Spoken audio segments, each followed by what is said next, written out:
Hey guys, it's Maria. Today I'm going to talk a little bit about speech and language evaluation. So I just want to break down the areas that a therapist looks at when they're testing a kid for speech and language. And I specifically say speech and language because we break it down into two areas. The first one is language.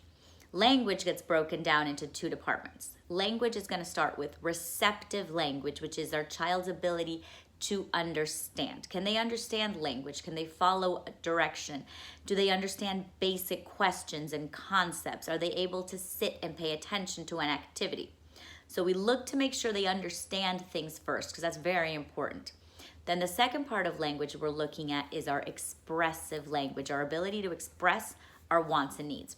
Is the child able to use age-appropriate vocabulary, grammar, sentence structure? Do they have the same sentence length as most of their peers? Can they clearly express what they want and they need to another person? Does it make sense to them? Now, the second area that we're looking at is articulation. That's the speech portion of speech and language. Articulation is our ability to produce our speech sounds correctly in words. Can they produce the sounds correctly when they're saying a word? Do we understand what they're saying to us when they say something? Can we understand about 80% of their words most of the time?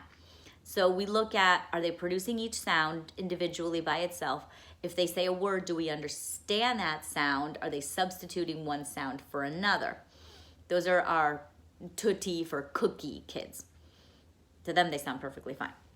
So fluency is our next section, and fluency is our rate and flow of speech. Fluency is just another word for stuttering.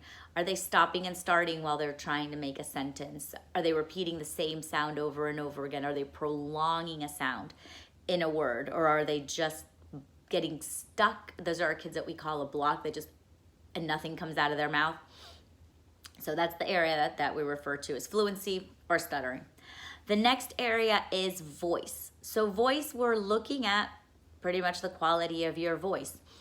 Are you hoarse? Are you breathy? Are you raspy? Do your sounds seem to come out of your nose or not have any nasal resonance at all?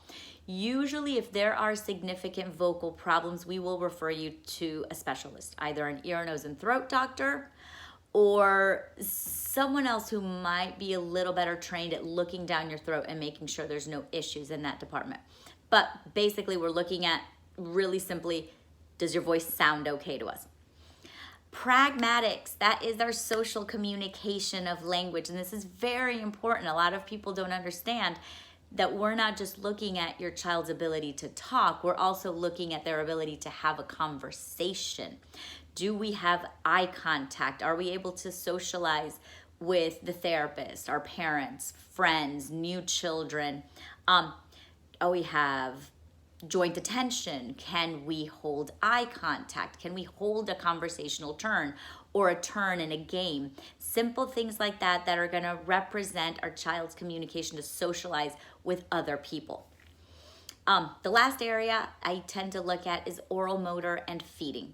Now, oral motor is the movement of our oral musculature. That's our lips, tongue, cheeks, jaw, and palate. Can we pucker, smile, blow a kiss, stick our tongue out? Are we able to move our muscles correctly for our age? Swallowing and feeding simply is, can the child tolerate different foods? Can they chew? Can they swallow? Are we choking and gagging on certain foods? Are we having problems with food going down the wrong direction all the time? Do they drool when they eat? Is their food coming back out? So we want to look at those two areas because they're very important, not just for speech development, but if we are having problems with those areas, especially the area of feeding and swallowing, we might need a deeper evaluation to look at some more significant issues. So basically, those are the areas we touch upon when we're doing a speech and language evaluation. We have to look at all of them, even if we're not necessarily assessing for that particular area. Then if we find an issue, we'll tend to dig a little bit deeper. But like I said, we touch upon all of them briefly just to make sure that we're age appropriate in every area of communication. All right, guys, if you want any more information, just let me know. Send me a message. Bye.